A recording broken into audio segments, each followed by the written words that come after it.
절대로 실패를 두려워하지 마라. 실패는 권리다. 오늘도 그대는 실패할 권리가 있다. 실패할 권리가 없는 세상을 상상해 본 적 있는가? 한 번의 실패 없이 성공을 달리는 사람은 한 번의 실패로 모든 것을 잃을 수 있기에 실패가 녹아 들어있지 않은 성공은 아직 성공이 아니다. 콘크리트가 철근 없이 얼마를 버티겠는가? 사람은 누구나 방황하고 좌절하며 성장한다. 단 한 번의 실패도 없이 성공의 문턱에 오른 사람은 없다. 실패는 범죄가 아니다. 무모한 일이라도 끊임없이 도전하라. 모든 성공은 도전하지 않는 사람들에겐 항상 무모했기 때문이다.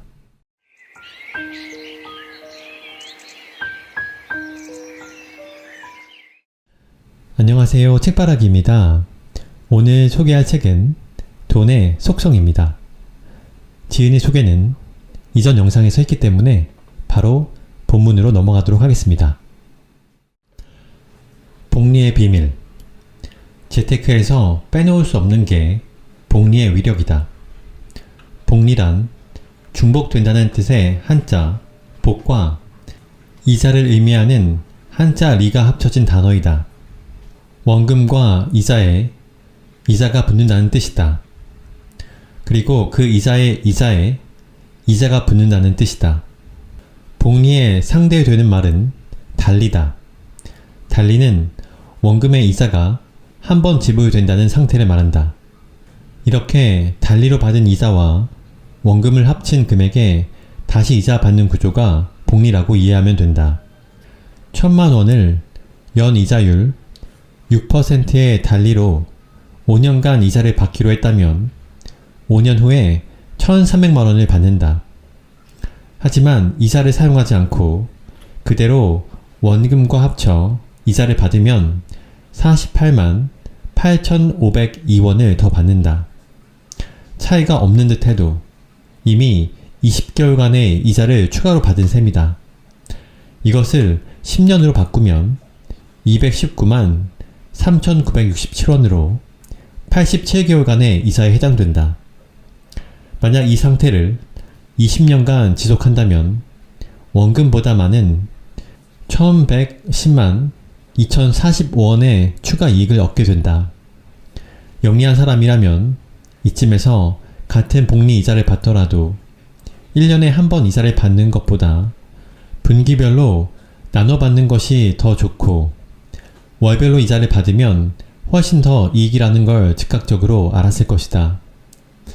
그런데 만약 거꾸로 복리 개념을 채무이자에 적용해 갚아야 할 상황이라면 무섭고 끔찍한 수치가 산출된다. 마이너스 통장을 개설해 연이율 10%로 500만원을 빌렸다면 월 이자가 겨우 4만 1,667원이지만 이를 안 내고 버티면 다음 달 이자는 두 달치인 8만 3,344원이 아니라 347원이 늘어난 8만 3,681원이다. 4만 1,667원에 대한 이자가 합쳐졌기 때문이다. 여기서 347원을 겨우라고 생각하는 사람과 무려 347원이라고 생각하는 차이가 투자의 차이를 만들고 부자의 차이를 만들며 삶의 차이를 만든다. 만약 이렇게 2년 동안 융자금을 갚지 않고 있으면 2년 후 원리금은 605만 1,525원에 매달 이자가 5만 429원으로 변해 있고 3년이 지나면 668만 5,199원의 원금과 5만 5,710원의 이자가 된다. 그리고 연리 13.4%에 해당되는 금액으로 늘어나게 된다. 겨우 347원이 만든 결과이다. 다른 예를 들어보자. 만약 집을 구매할 때 30년 상환 4% 복리로 3억 원을 융자 받았다고 가정하면 지불해야 하는 총 금액은 9억 9천만 원이나 된다. 이를 30년간 나누어 월별로 지불하면 월 모기지 비용은 276만원씩으로 21년간 이자를 지불해야 할 경우 그 다음 달부터 원금이 줄기 시작한다. 복리가 이렇게 무섭다. 결국 복리를 내 편으로 만드는가 적으로 만드는가에 따라 재산의 정도가 달라진다. 복리를 내 편으로 만들기 위해 할 첫 번째 일은 복리에 대한 이해이다. 조지 워싱턴 대학의 조사에 따르면 미국인의 3분의 1만이 복리를 이해한다고 한다. 알베르트 아인슈타인은 복리야말로 인간의 가장 위대한 발명이자 세계 8대 불가사의라고 말했다.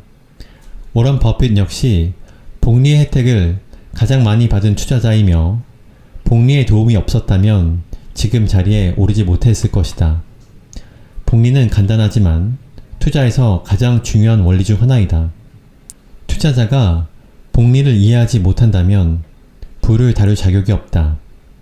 복리는 투자 자체보다 더 중요하다. 복리 효과가 부를 어떻게 변화시키는지 이해하려면 복리와 진지하게 친해지고 함께 어울려야 한다. 여기서 1964년 워런 버핏이 34살 되던 해에 보낸 주주 서한을 살펴보기로 하자. 복리라는 주제는 전반적으로 고리타분하기 때문에 미술품의 비유에 소개해볼까 합니다. 1540년 프랑스 국왕 프랑스와 1세가 레오나르도 다빈치의 그림 모나리자를 4,000에키에 구입했습니다. 당시 4,000에키는 2만 달러의 가치입니다.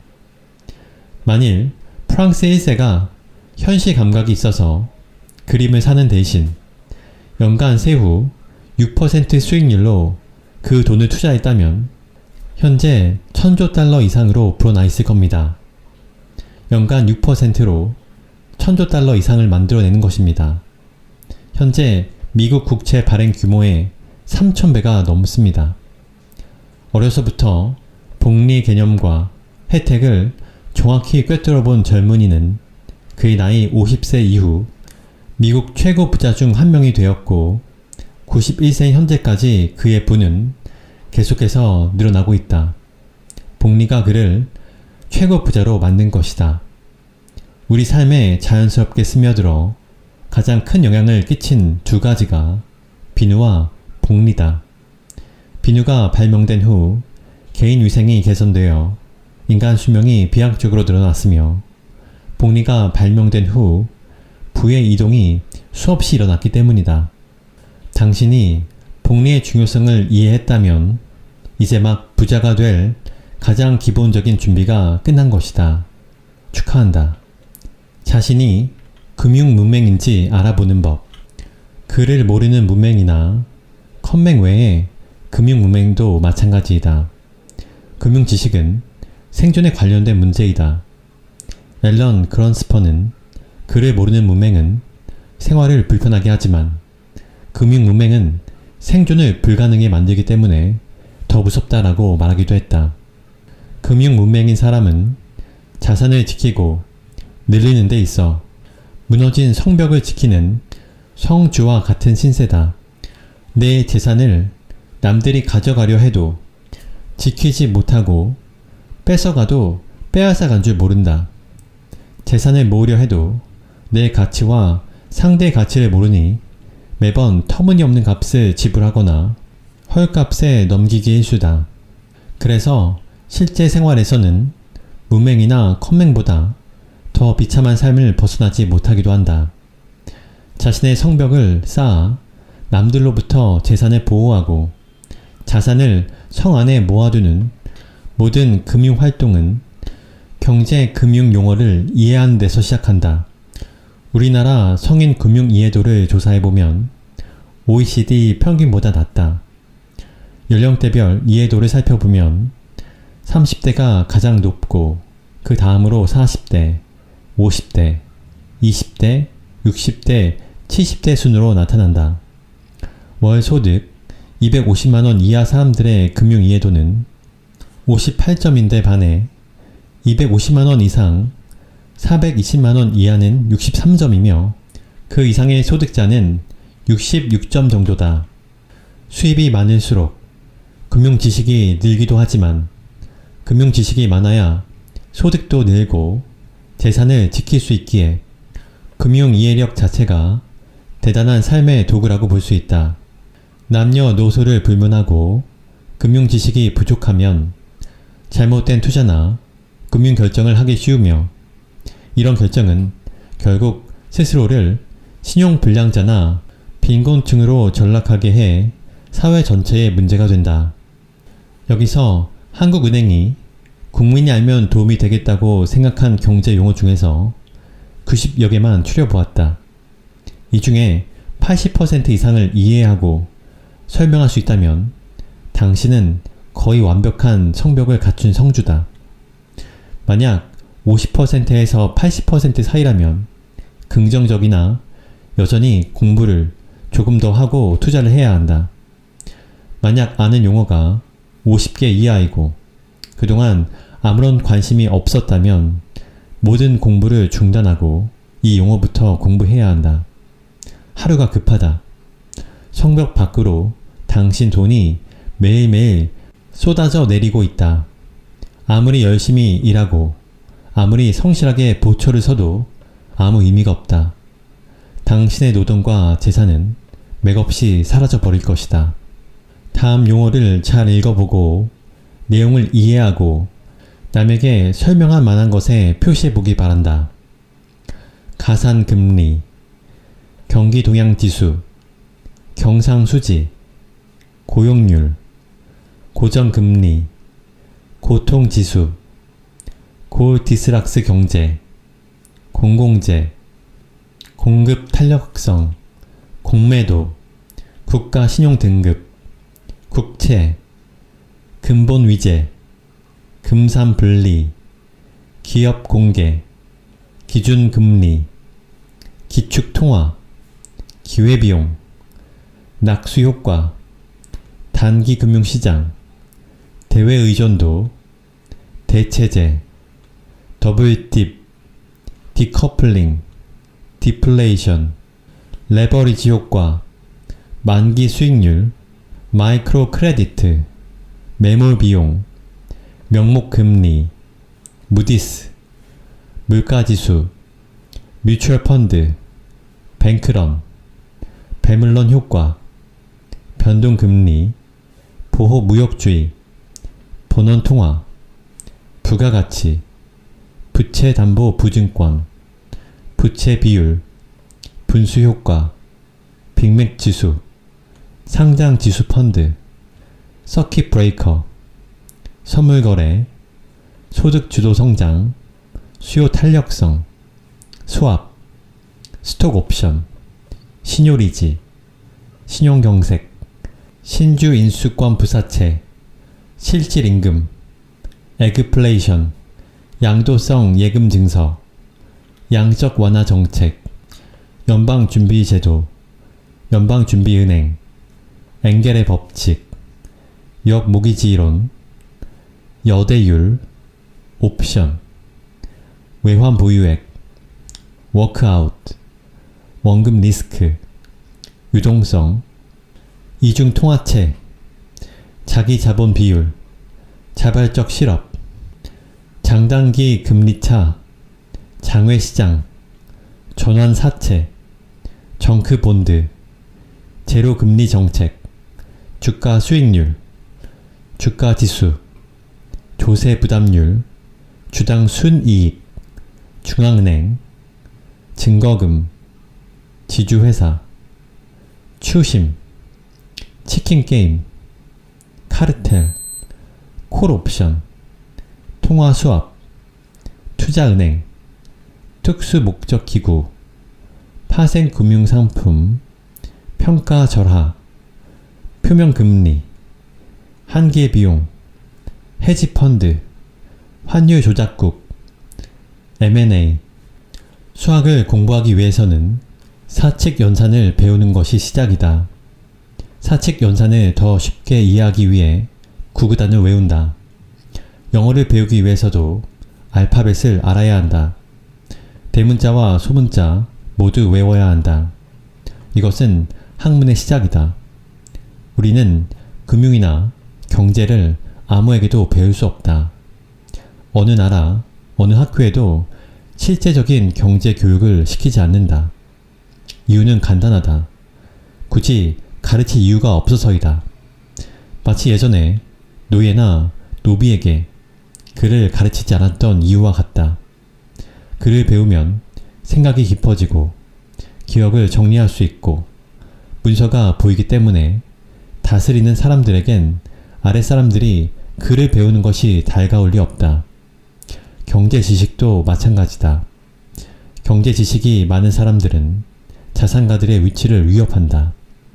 온갖 투자 계약이 노출되고 지식 거래나 은행 거래에서 우위에 설 수 없게 된다. 그러나 나는 한국의 중산층이 두터워질수록 국가의 안전망이 확대되어 건전한 사회로 발전한다고 믿는다.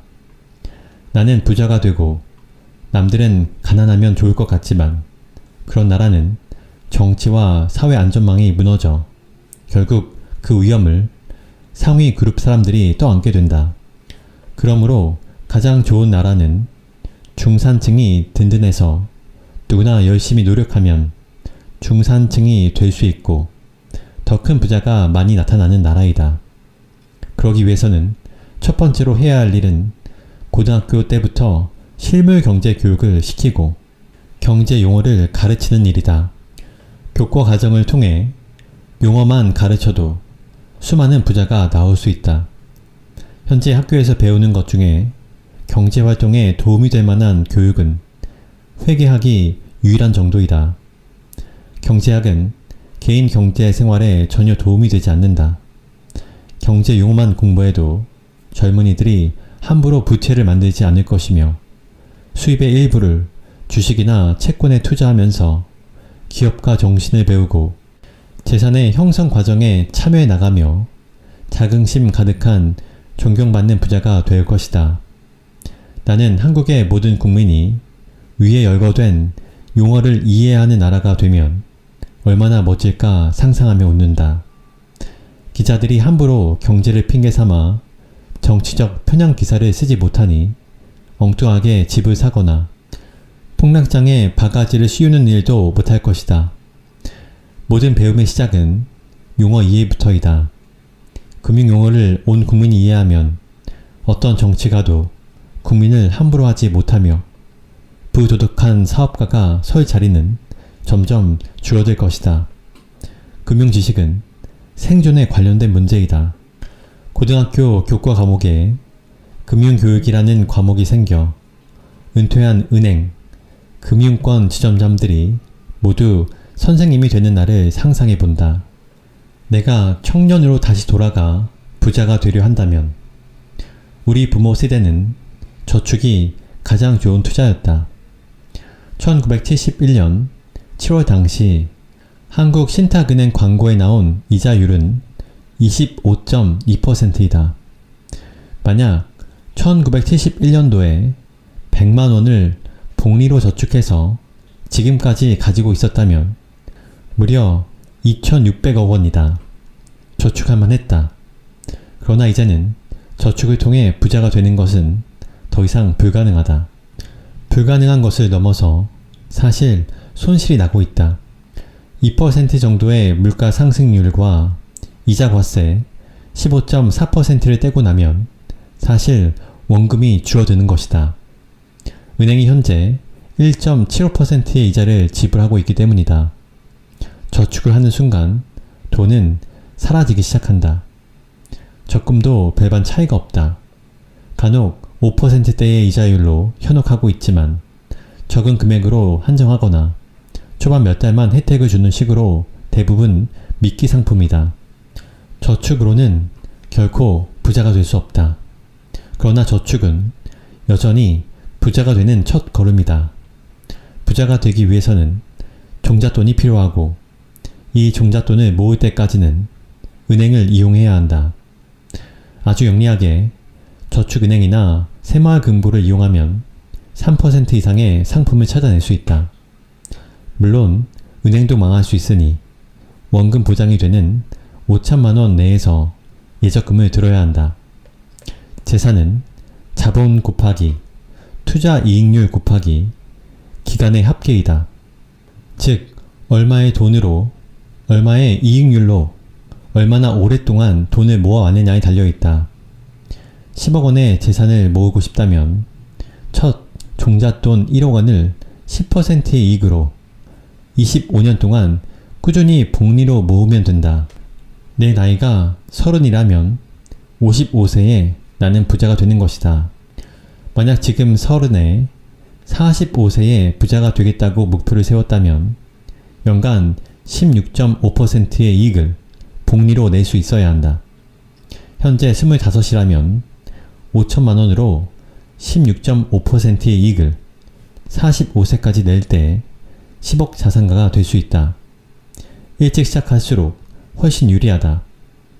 25살에 5천만 원이라는 종잣돈을 마련하기가 쉽지 않겠지만 16% 이상의 이익을 15년 이상 내는 것 또한 결코 쉬운 일이 아니다.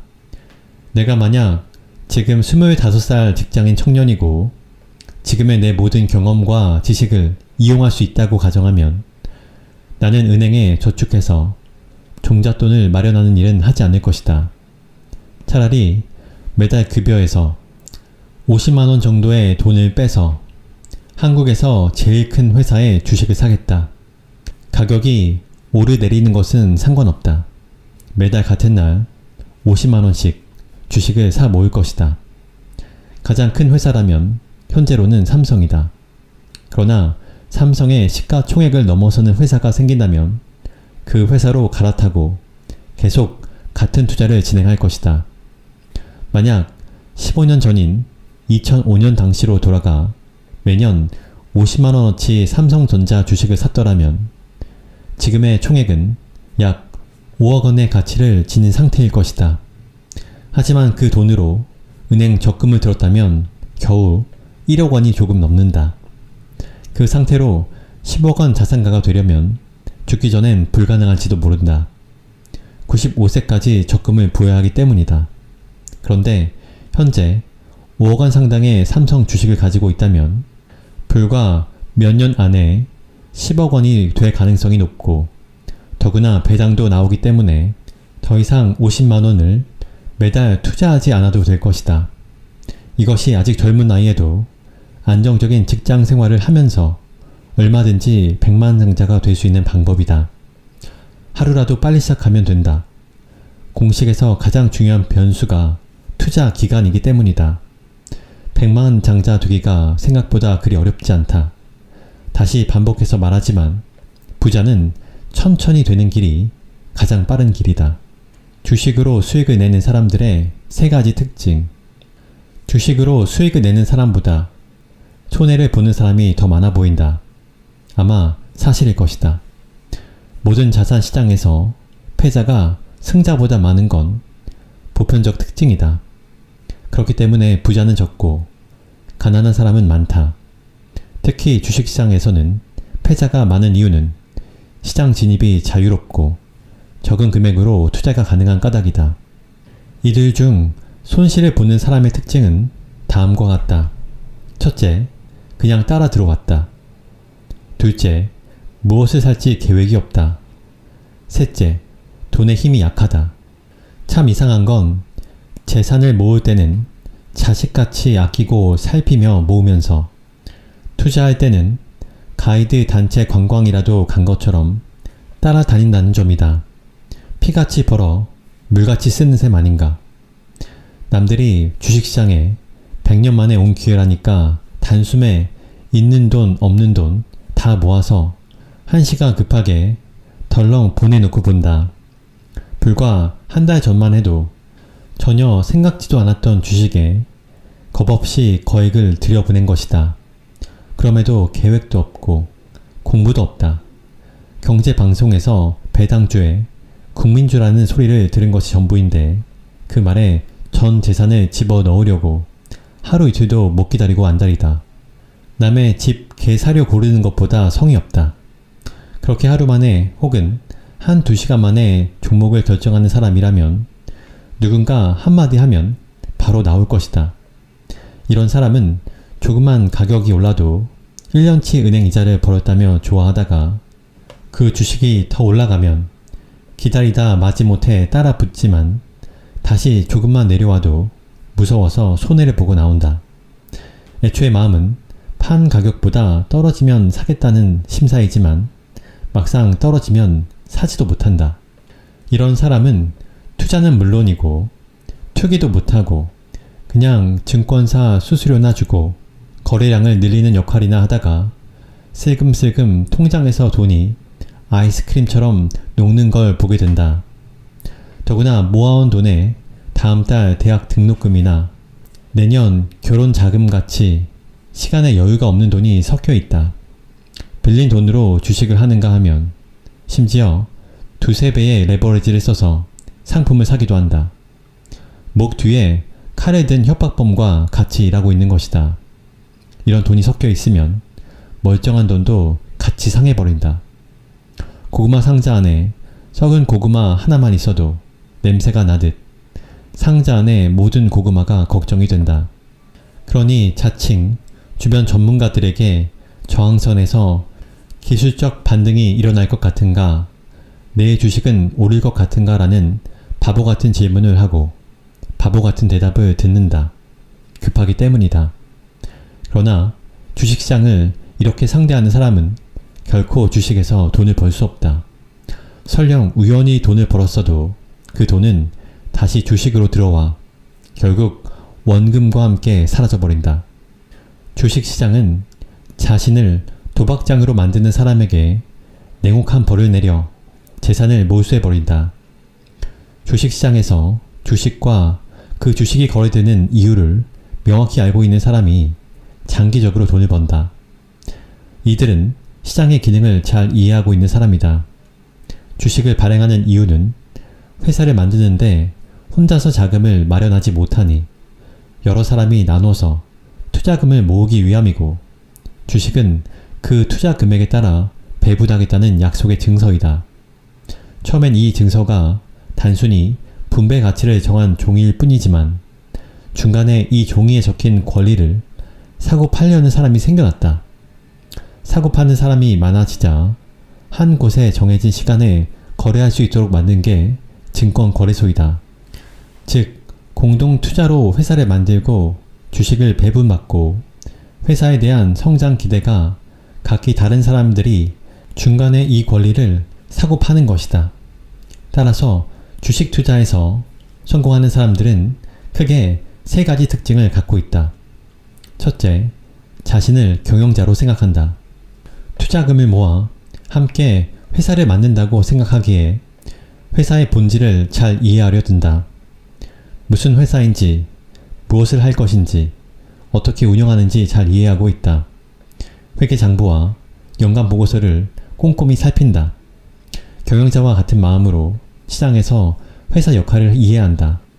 이렇게 자신만의 회사를 머릿속에 만들어 놓으면 다른 사람의 평가나 걱정에 마음이 흔들리지 않는다. 만약 내가 회사를 직접 경영하고 있는 사장이라면 주변 사람들의 소문이나 전문가 견해를 듣고 자신의 회사를 팔거나 그만두지 않을 것이다. 투자도 같은 태도를 유지한다. 들어갈 때도 자신만의 판단을 믿고 들어가고 떠날 때도 자신의 판단에 따라 떠날 것이니 가격 변동에 따라 쓸데없이 들락거리지도 않는다. 과일이 익으려면 시간이 지나야 한다는 것을 알고 있기 때문이다. 둘째, 보유하고 있는 돈의 품질이 좋은 돈이다. 성공하는 사람들의 자금은 돌같이 단단하고 무겁다. 이 돈은 당장 어디로 갈 생각도 없고 오랫동안 그 자리를 차지하고 있어도 편안하다. 오히려 배당이라는 식사만 제공하면 평생 자리 잡고 살 생각도 하는 돈만 모여있다. 당연히 결속력이 강하고 텃세나 위협에 굴복하지 않는다. 그 돈은 앉은 자리에서 주인 행세를 하기도 한다. 이익이 생길 때까지 언제나 느긋하게 기다릴 줄 안다. 셋째, 싸게 살 때까지 기다린다. 진정한 투자는 팔 때를 잘 아는 것이 아니라 살 때를 잘 아는 것이다. 살 때 싸게 사면 파는 건 한결 쉬워진다. 싸게 사는 것은 어려운 일이다. 더구나 좋은 주식을 싸게 사는 것은 쉽지 않다. 그래서 크게 성공할 회사를 아직 크지 않았을 때부터 골라 오래 기다리는 인내와 폭락장에서 한꺼번에 가격이 내려간 주식을 공포 속에서도 사 모으는 용기를 가져야 한다. 공포가 퍼져 있을 때는 훌륭한 주식도 헐값에 살 수 있다. 이들은 폭락이나 불경기는 오히려 호경기인 셈이다. 이런 투자자들은 평생 주식시장에서 그 과실을 얻는다. 가만히 생각해보면 세상의 모든 기업이 주식회사 형태로 움직이고 해마다 성장을 해왔다. 그런데 왜 사람들은 주식시장을 합법적 도박장 정도로 생각하거나 제로섬 게임장으로 여길까?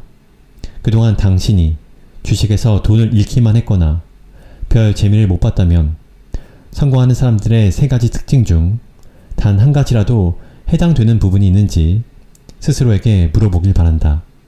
아마도 없을 것이다.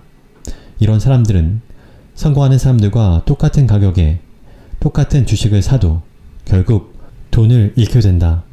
그래서 진정한 투자자는 친척이나 친구에게도 투자를 권하거나 의견을 말하지 않는다. 어차피 나올 때 같이 나오지 않을 것이라는 것을 알고 있기 때문이다. 결국 주식 투자는 온전한 자기 자본으로 자기 스스로를 믿는 사람들이 그 결실을 가져가는 시장이다. 앞으로 주식이 오를 것 같습니까? 나에게 이런 질문을 하는 지인들이 있다. 나는 보통 이런 질문에 답을 하지 않는다. 2020년 3월부터 주식이 떨어지자 뒤늦게 주식에 투자한 지인들이 걱정스러운 말투로 여기저기 묻고 다니다가 나에게까지 질문이 들어온다. 사업을 하고 있으니 내 판단이 더 권위가 있을 것이라고 생각하기 때문이다. 더 사야 되나? 팔아야 하나? 걱정이 많다. 이런 질문에 대답을 하지 않는 이유는 간단하다. 사실 나름의 답을 갖고 있긴 해도 질문자에게 이 답이 유효하지 않기 때문이다. 폭락한 주식이 언제 오를지는 아무도 모른다. 아무리 유명하고 아무리 대단한 투자 기록을 갖고 있고 한 국가의 지도자라도 그건 모른다. 차트에 따라 기술적 투자를 하는 사람이나 과거의 예를 들어 자신있게 예측하는 사람이야 수없이 많지만 맞으면 영웅이 되고 틀려도 범죄가 아닌 것이 금융시장이다. 물론 나도 이 시장이 다음 달 혹은 내년에 어떻게 될지는 모른다. 그리고 그건 내 관심사가 아니다. 하지만 내년 혹은 5년 후에는 어떻게 되어 있을지 너무나 잘 알고 있다. 이제 여러분도 답을 알 것 같지 않은가? 시간을 더 늘려보자. 10년 후에는 어떻게 될 것 같은가? 그 정도라면 누구나 답을 알고 있을 것이다. 묻는다는 것은 어리석은 일이다. 다들 답을 알고 있기 때문이다. 아는 답에 맞춰 정답을 쓰면 되는데 너무 조급하기에 알 수 없는 문제들을 안고 고민하는 것이다. 10년을 기다릴 수 있는 자본만으로 투자를 하면서 폭락장에서 더 폭락할까봐 겁을 내는 것은 이치에 맞지 않다. 이런 질문을 하는 사람은 두 가지 허점을 갖고 있다. 하나는 빨리 수입을 만들어야 하는 경우이며 다른 하나는 내가 사고 싶은 걸 산 게 아니라 남이 사는 것을 따라 산 경우이다. 내 돈도 품질이 좋지 않고 구매한 상품도 믿지 못하니 결국 자신을 믿지 못해 이익을 만들지 못한다. 그리고 이런 버릇을 고치지 않는 한 평생 자본 이익을 가질 수 없음을 반드시 기억해야 한다.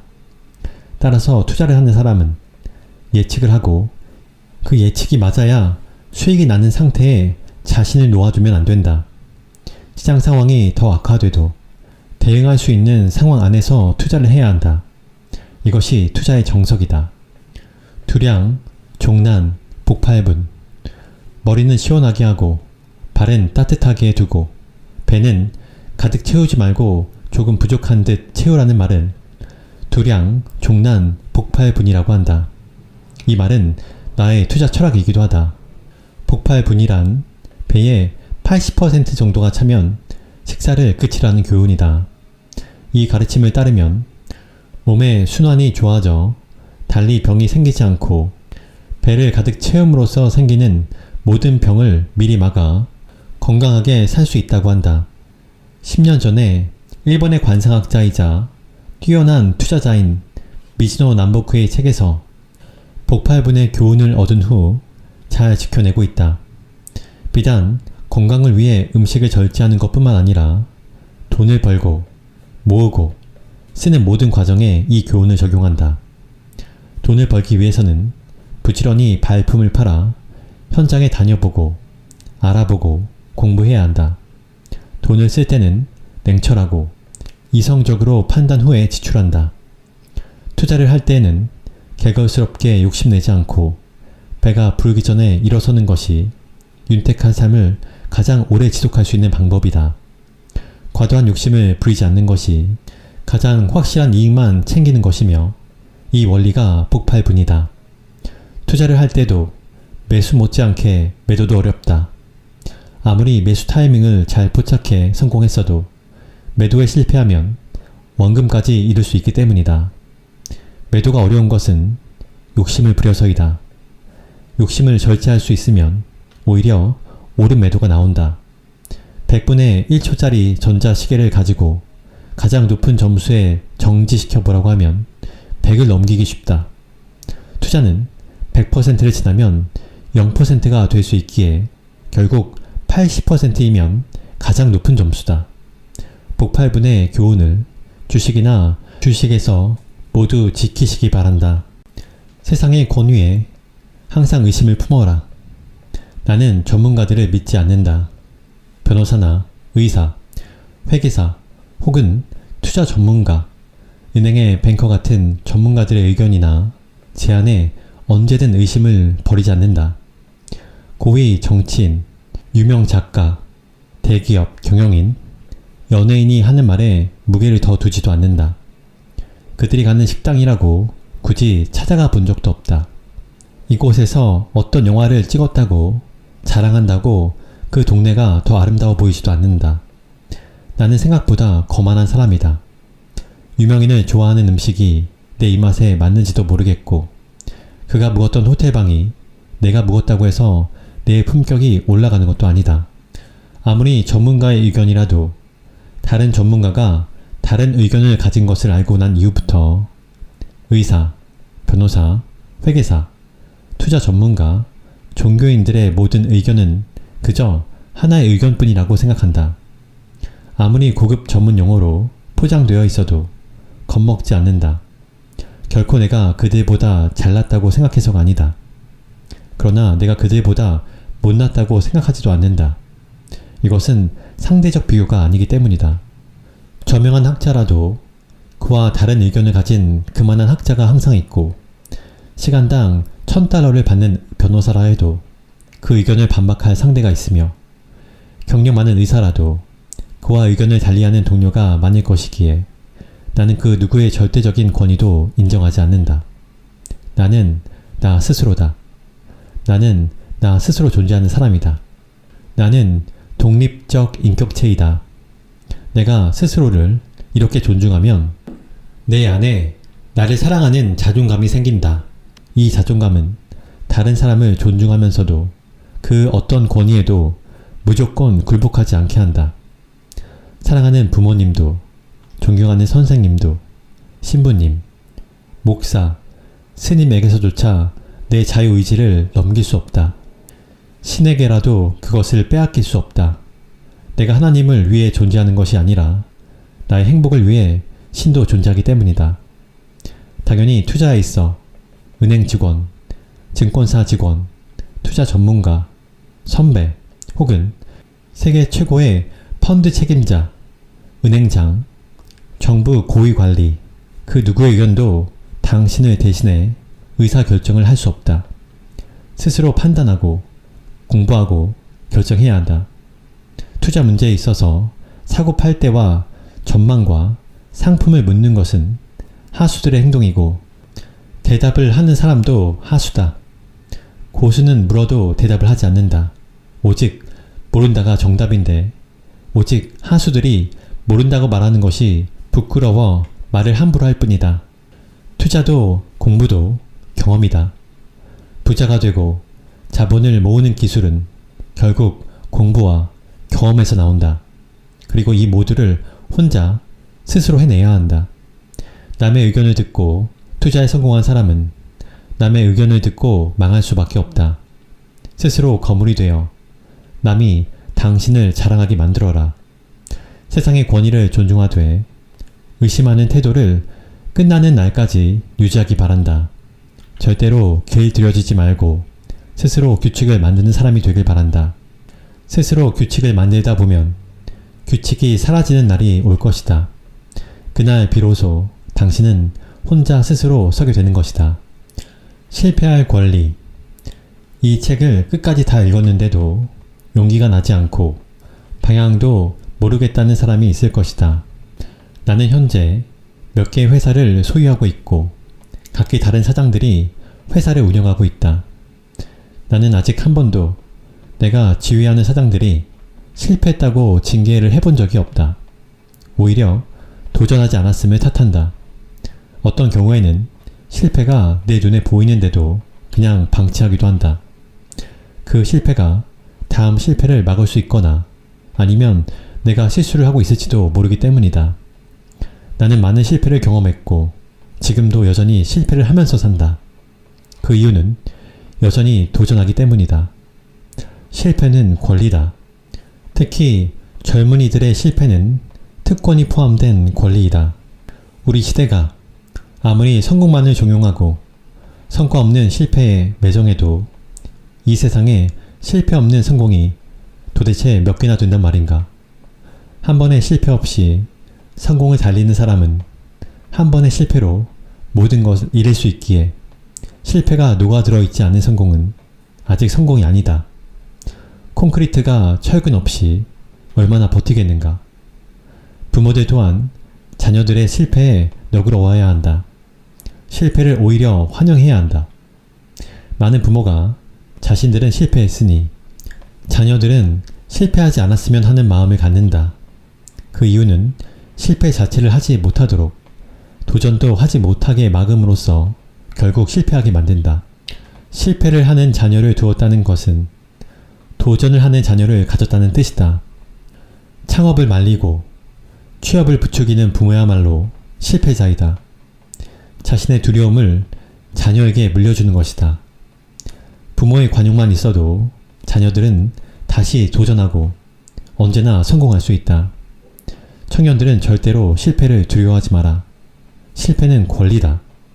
오늘도 그대는 실패할 권리가 있다. 실패할 권리가 없는 세상을 상상해 본 적 있는가? 젊은이들에게 꼭 지켜줘야 할 권리이다. 사람은 누구나 방황하고 좌절하며 성장한다. 단 한 번의 실패도 없이 성공의 문턱에 오른 사람은 없다. 실패는 범죄가 아니다. 무모한 일이라도 끊임없이 도전하라. 모든 성공은 도전하지 않는 사람들에겐 항상 무모했기 때문이다.